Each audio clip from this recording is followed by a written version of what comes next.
England ਦੇ ਪ੍ਰਧਾਨ ਮੰਤਰੀ ਬੋਰਿਸ ਜੌਨਸਨ ਨੇ ਭਾਰਤ ਦਾ ਦੌਰਾ ਰੱਦ ਕਰ ਦਿੱਤਾ ਹੈ। ਤੁਹਾਨੂੰ ਦੱਸ ਦਈਏ ਕਿ ਬੋਰਿਸ ਨੇ ਭਾਰਤ ਦੇ ਗਣਤੰਤਰ ਦਿਵਸ ਸਮਾਗਮਾਂ ਵਿੱਚ ਸ਼ਿਰਕਤ ਕਰਨੀ ਸੀ।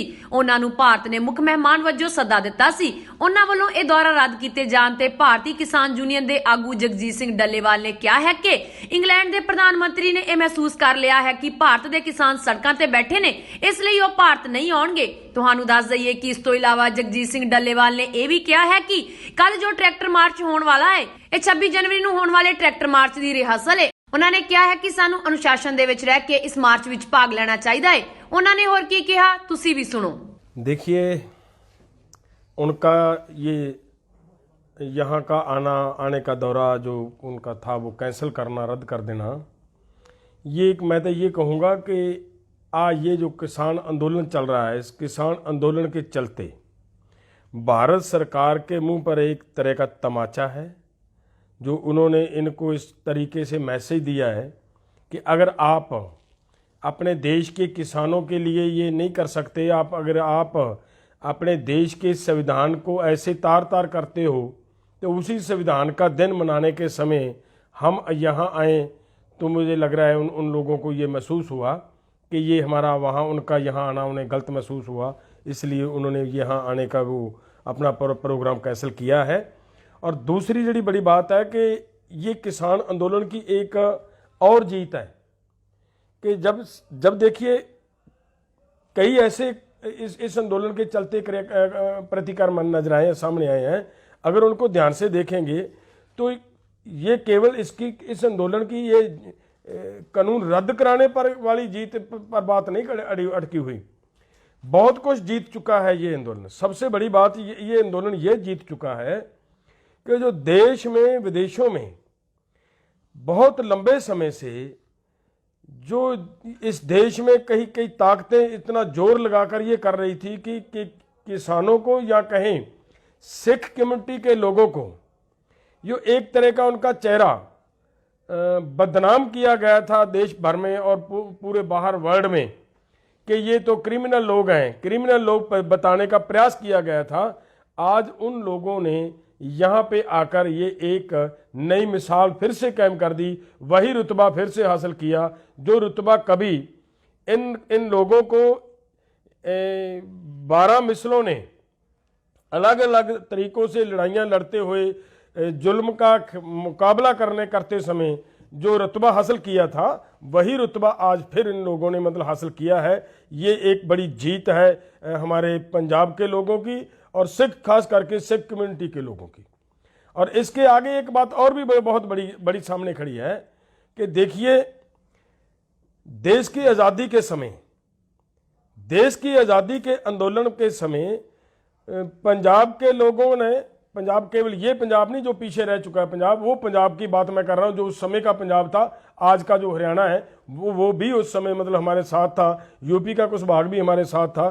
तो वो पंजाब आज वो पंजाब ने फिर से एकदम मुड़ दोबारा वो एकता बनाकर ये एक सामने लेकर आए हैं बात कि ये फिरकू ताकतें चाहे भले कितना ही जोर लगाएं, हमें सिख और हिंदू की बात करने में जितना मर्जी ये जोर लगा रहे हैं, लेकिन लोगों ने उनकी इन सभी बातों को निकारते हुए एक बार फिर हिंदू और सिख की एकता को बहाल करके दिखाया है। और दूसरी बात, आज़ादी की लड़ाई के समय भी इन्हीं लोगों ने 92% इन लोगों की शहादतें हो चुकी हैं और वही का वही इन लोगों ने आज इतिहास फिर से वो दोहरा दिया है इसी खित्ते के लोगों ने कि आज बहुत बड़ी संख्या में ये लोग उनके आगू होकर लड़ाई लड़ रहे हैं। और दूसरी बड़ी बात इन लोगों की ये नज़र आ रही है कि दूसरी स्टेटों से भले ही बहुत कम संख्या में यहाँ साथी आए हों, लेकिन सभी को अपने साथ लेकर उनका पूरा मान सम्मान देते हुए ये आंदोलन को लड़ रहे हैं। ये जीत हो रही है। ये इस आंदोलन का ये जो पीसफुली आंदोलन चल रहा है, इसी पीसफुली आंदोलन के चलते सरकार का किसानों की तरफ कोई ध्यान ना देना, यही एक वजह है कि यूके जो प्रधानमंत्री जी उन्होंने जो यहाँ आने का अपना कार्यक्रम रद्द किया है, उसका मेन वजह ये भी है। देखिए, मैं ये कहना चाहता हूँ कि हम यूथ की भावनाओं को समझते हैं। जथेबंदियाँ बहुत हर कदम बहुत बार लंबी बहस मीटिंग के बाद वो प्रोग्राम अगर बदलना पड़ता है तो बदलती हैं, अगर उन्हें आगे ले जाना पड़ता है तो वो आगे ले जाती हैं। ये कोई ऐसी नहीं बात कि ये जथेबंदियाँ कोई पीछे हट रही हैं तब बदला जाता है, नहीं, ये आंदोलन के चलते आंदोलन की रणनीति का पार्ट हुआ करता है ये।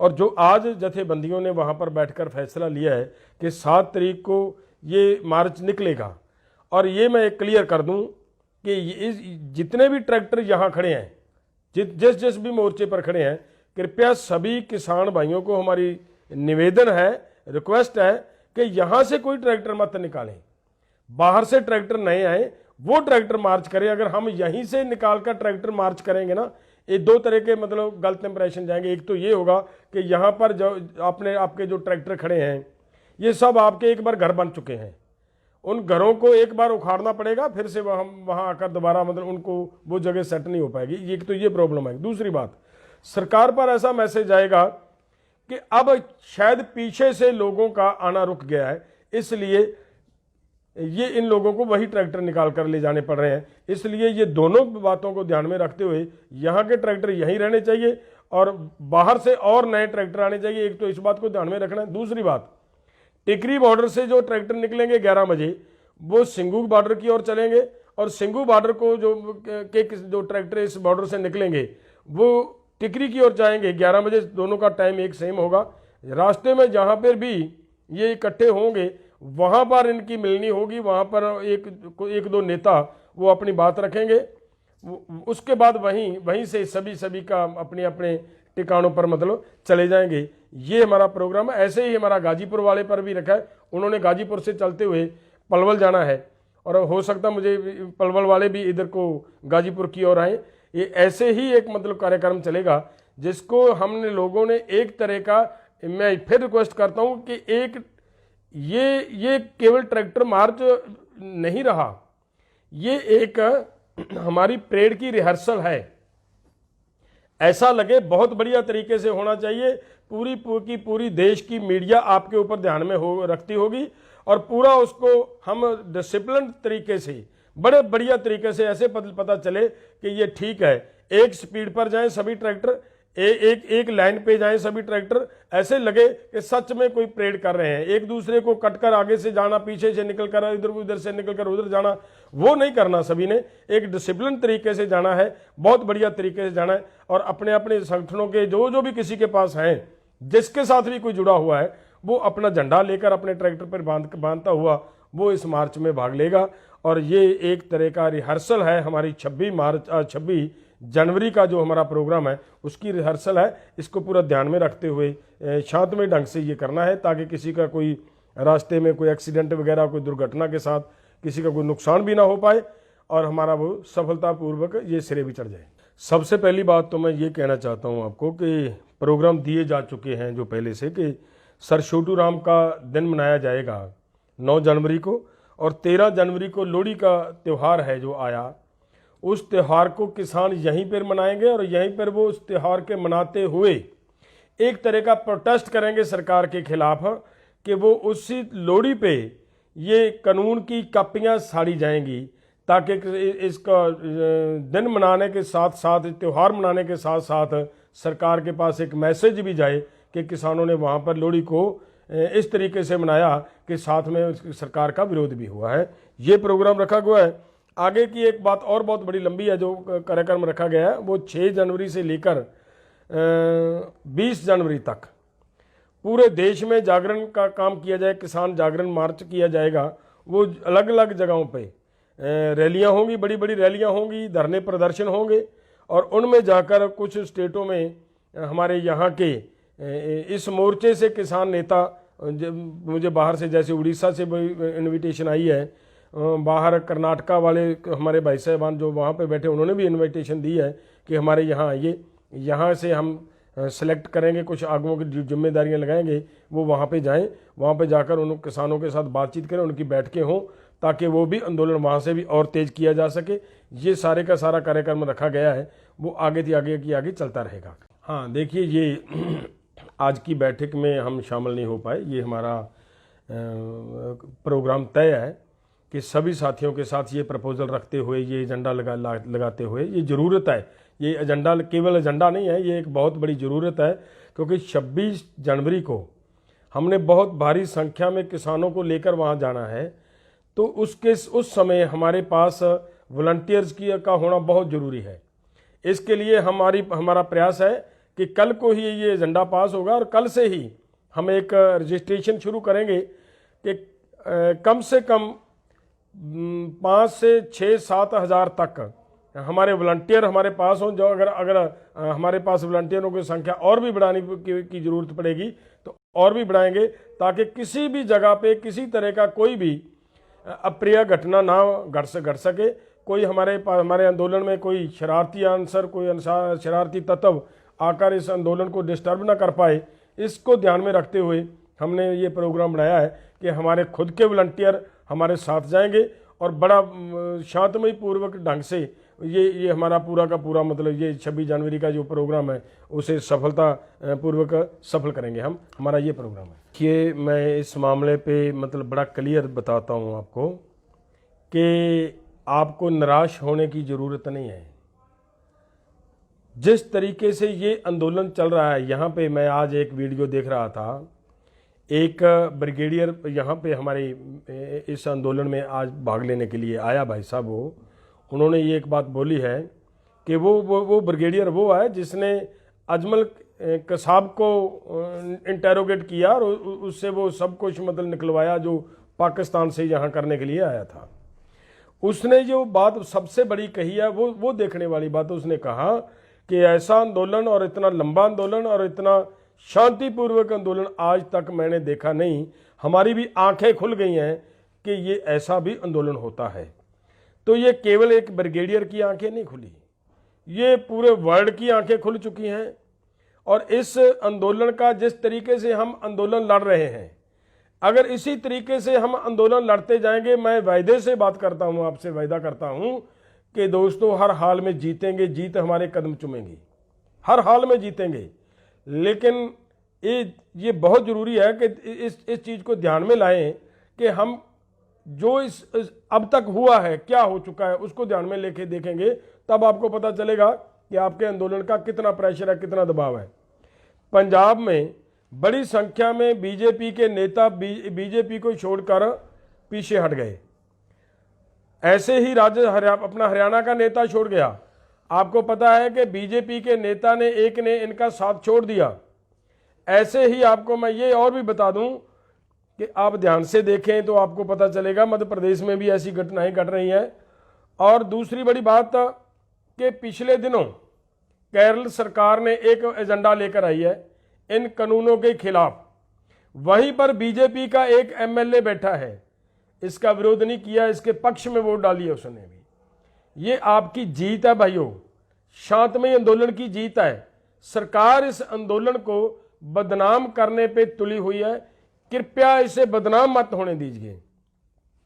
सभी अपनी अपनी ट्रैक्टर ट्रॉलियों के ऊपर ध्यान दें, किसी तरह का किसी शरारती आंसर का उस पर असर न पड़ने दें। किसी तरह का कोई गलत आदमी अगर आपके पास आता है तो उसे ध्यान में रखें।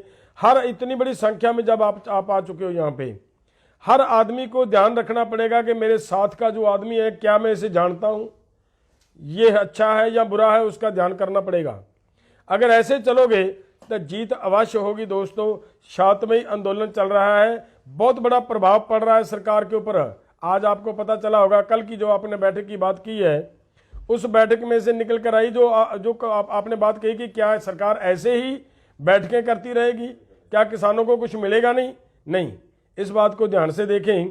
आज टीवी पे खबर चली है कि बीजेपी और आरएसएस और इनके वरिष्ठ नेताओं ने, बीजेपी के प्रेसिडेंट उस बैठक में बैठे हैं, वो पूरा दिन इसी पे मतलब उनकी आपस में विचार चर्चा हुई है कि इस आंदोलन को कैसे समाप्त करवाया जाए, कैसे किसानों की समस्याओं का समाधान निकाला जाए।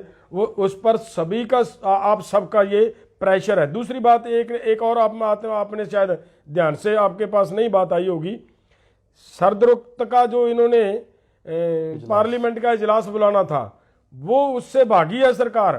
क्यों भागी है? वो इसीलिए भागी है मेरे दोस्तों कि सरकार को ये पता चल चुका था कि बाहर किसान बैठे हैं, कहीं ऐसा ना हो कि हम अंदर बैठे होते बाहर किसान आकर घेरा डाल लें, या फिर अगर हम अंदर भी बैठेंगे, किसान अपनी अपनी जगह पर शांतिपूर्वक भी अगर रहेंगे, तो हमें हमारे विपक्षी दल हैं जो वो वहाँ पे घेरेंगे, हम उनके सवालों के जवाब, उनकी बातों के जवाब नहीं दे पाएंगे। और उनकी बातों के जवाब देने से पहले वो सरकार चाहती है कि इस समस्या का समाधान निकालें और उसके बाद वो मतलब सरकार विपक्ष के सामने जाए। ये बहुत बड़ी जीत है आपकी, इस आंदोलन की जीत है। सो इससे मायूस होने की बात नहीं है कि हम शांतिपूर्वक बैठे हैं, चुपचाप बैठे हैं, कि ऐसा मतलब हमें कुछ प्राप्त नहीं हो रहा। बहुत कुछ प्राप्त हो रहा है, पूरे वर्ल्ड की आप लोगों को हमायत प्राप्त हो रही है। ये बहुत बड़ी बात है कि इतने लोगों की आपको हमायत मिल जाना। और इससे बड़ी बात और मैं कहूं कि यूएनओ ने भारत सरकार को, अगर आप शांतिपूर्वक रहे हो, आपने शांति रखी है लोगों ने, तब यूएनओ की ओर से एक लेटर आता है भारत सरकार को। वो लेटर में क्या है कि आपने शांतिपूर्वक आ रहे किसानों पर बुछाड़ें क्यों मारी गई, लठियां क्यों बरसाई गई, किसानों को क्यों रोका गया, ये सब आपकी शांति का सिट्टा है भाइयों। और यूएनओ जैसी संस्था को अपने आप आपके पक्ष में बोलना पड़े, ये और बहुत बड़ी जीत आपकी। और जो बाकी रहती है जीत, वो भी होगी, हर हाल में होगी, और आपका जीतना पक्का है, तय है। लेकिन एक बात का ध्यान जरूर रखिए, शांति बनाकर रखें, शांति से जीतेंगे, इतनी मेरी बात है।